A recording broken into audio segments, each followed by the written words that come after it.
கன்னியாகுமரி மாவட்டம் காட்டு விளைய பகுதியில் உள்ள தனது வீட்டில் இந்திய விண்வெளி ஆராய்ச்சி மையத்தின் தலைவராக பொறுப்பேற்கும் நாராயணன் அவர்கள் பத்திரிகையாளர் சந்திப்பு. விஞ்ஞானியின் மூலம் நாட்டில் உள்ள ஏராளமான பிரச்சனைகளுக்கு தீர்வு காண முடியும் என்பதால் மாணவர்கள் விஞ்ஞானத்துறையில் பெருமளவு முன்னேற வேண்டும் என இஸ்ரோ புதிய தலைவர் நாராயணன் கருத்து.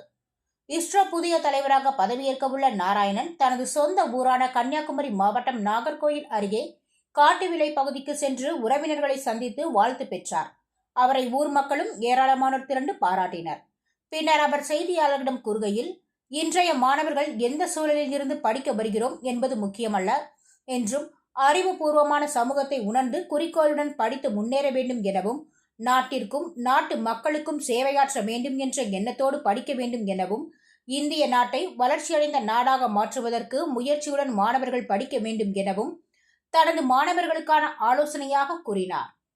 மக்களுக்கு சேவை செய்திட கம்யூனிகேஷன், நேவிகேஷன் உள்ளிட்ட ஏராளம் செயற்கைக்கோள்கள் தேவைப்படுவதாக கூறினார். சந்திரன் 3ஐ சந்திரனுக்கு 37,000 கிலோமீட்டர் வேகத்தில் கொண்டு செல்ல வேண்டிய நிலையில் இறுதி கட்டத்திற்கான எந்திரத்தை பிற நாடுகள் தரவில்லை என்றும், அதை தாங்களே உருவாக்கியதாக பெருமை கொண்ட அவர் தங்கள் கூட்டு முயற்சி என குறிப்பிட்டார்.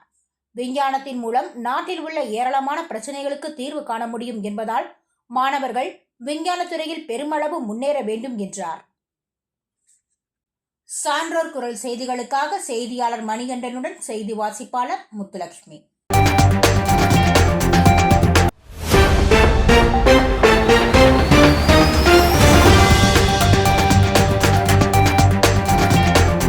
செய்திகளை உடனுக்குடன் தெரிந்து கொள்ள சான்றோர் குரல் பக்கத்தை ஃபாலோ செய்து கொள்ளுங்கள்.